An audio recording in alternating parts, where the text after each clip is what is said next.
It is very difficult to process how much has happened since Joe Biden was last at this table in September. We have so much to talk to him about right now. So we're not going to fool around. Ladies and gentlemen, please welcome back the 46th President of the United States, Joe Biden. Yay!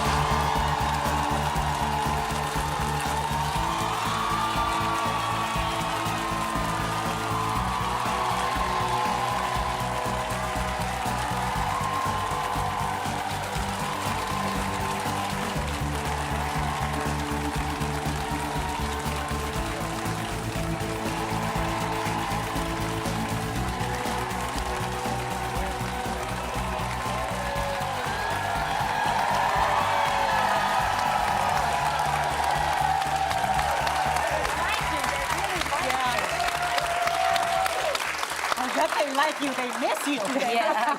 I miss you. I miss being here. Yeah. I'm actually interviewing for a job as a cameraman, but We are beyond happy to have you here today for a lot of different reasons. But my question is, how are you? How you doing? I'm well. The family's well, thank God. Things are moving along, and we're getting squared away, trying to figure out what the most significant and consequential role I can play consistent with what I've done in the past. Mm-hmm. I'm writing another book. Good. Like 6,000 people are. I got to write a presidential memoir. Oh, boy. But they told me they had to do it within a year. No one's ever done one in a year. Will you help me No, out? that's a long time. It's too short. It's too short. Joy No. could be your ghostwriter. She'd add a little color to it all. But, Mr. President, last time you were here was a little over a month before the election, and you had made the selfless and very difficult decision, I'm sure, to step aside. And Democrats were feeling optimistic about the vice president's chances of winning the presidency. But then election night came, and it was like 2016 all over again. Yeah. So why do you think the vice president lost, and were you surprised? I wasn't surprised, not because I didn't think the vice president was the most qualified person to be president. She is. She's qualified to be president of the United States of America. Right. But I was surprised. I wasn't surprised because they went the route of the sexist route, the whole route. I mean, this is a woman. She's this. She's that. I mean, it really. I've never seen quite as successful and a consistent campaign undercutting the notion that a woman couldn't lead the country, and a woman of mixed race. Yeah. And they played that to a fairly well. In addition to that, one of the things happened, if you notice, and I'm going to be shorter, okay? I promise. Okay. She said, "Don't be Joe Biden. Be short." I said that to him. Anyway, make a long story short, all kidding aside, think about it. Liberal democracies all across America, all across the world lost last time. Yeah. All across America. I think we underestimate the phenomenal negative impact that COVID had and the pandemic had on people, on attitudes, on optimism, on a whole range of things. So I was very disappointed, but I wasn't surprised. The only thing that surprised me is the excess to which they've gone in some of the attacks they've made. Yeah. Well, when was the last time you spoke with the vice president, and has she talked to you about what she wants to do next? Sought any advice? Maybe governor? Yesterday, I talk to her frequently. We stay in touch, number one. Number two, she's sought my opinion. I'm not going to tell you what it is. What to wear to the Met Gala. That's exactly right. No, but all kidding aside, she's got a difficult decision to make about what she's going to do. Yeah. I hope she stays fully engaged. I think she's first rate. But we have a lot of really good candidates as well. So I'm optimistic. I'm not pessimistic about the future. Good. Well, Mr. President, you had previously said that you thought that you would have won. Since then, Donald Trump won all the battleground states and made inroads with almost every major demographic, from working class voters to Hispanic men to black men. Knowing what you know now, do you think you would have beat him? Yeah, he's still got 7 million fewer votes. Yes. Okay. A lot of people didn't show up. Number one. Number two, They're very close in those toss-up states.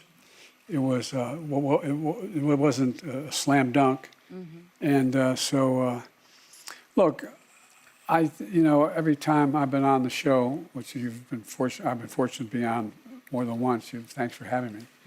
Is that we talk? You guys don't focus on as much, and I think it's good on polling numbers. But let me put it this way: he's had the worst 100 days any president's ever had. Yeah, that's a fact. Yeah.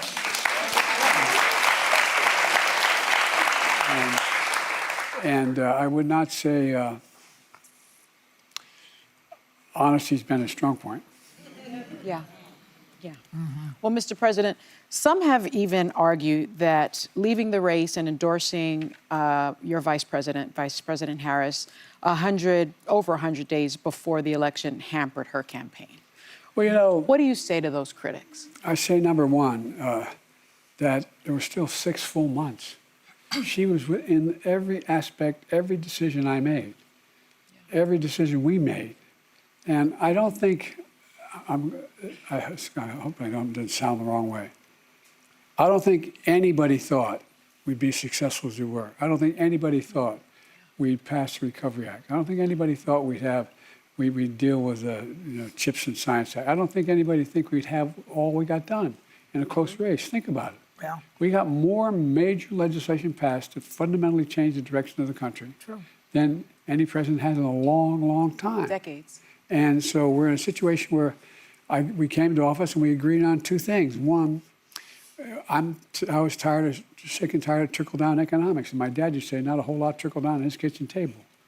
And so we built the economy from the middle out and the bottom up. The strongest economy in the world when we left. That's not hyperbole. That's a fact. It was the envy of the world, they used to We say. created more jobs in one term than any president has in American history. I mean, so my point is that we had a very successful effort to change the direction of the country, and we did. And she was every single part of that. She wasn't, it wasn't like she was a bias. And look, what I realized is, I was a vice president once. Right. And it's a really, you are an integral part. I was with Barack. He was a great president.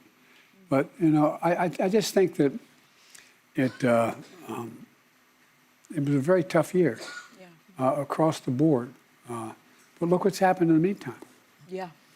Well, let me just follow up with this, because when the Vice President was here, I asked her if she would have done something differently than your administration over the past 4 years. And because of all the successes that your administration had, I think her response was, there is not a thing that comes to mind. Now, that answer was weaponized against her.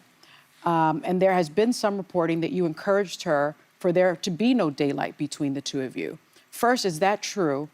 And do you think in retrospect that she should have tried to differentiate all the wins that your administration had? Well, look, first of all, I did not advise her to say that, number one. Like I said, I was vice president. I understand the role, number one. Number two, I think she was talking about wouldn't have changed the successes we've had, not opposed to that we wouldn't change anything at all. She has to be her own person, and she was. She was. And so I think that was used in a way that is contrary to what she meant by when she said that. And I think that, she was part of every success we had. We'd argue like hell, by the way. No, that's good. That's good. Yeah. We sit and say, well, what about this provision? No, Joe, I don't like that. Well, anyway, we worked it out. It was a mutual thing. Yeah. But like I said, I'll lay you 8-5 if when that election started, I told you we were going to get any of that done. None of you would have thought it happened. Yeah. Not because negative. I mean, it was, anyway, as they say in Southern, we've done pretty good.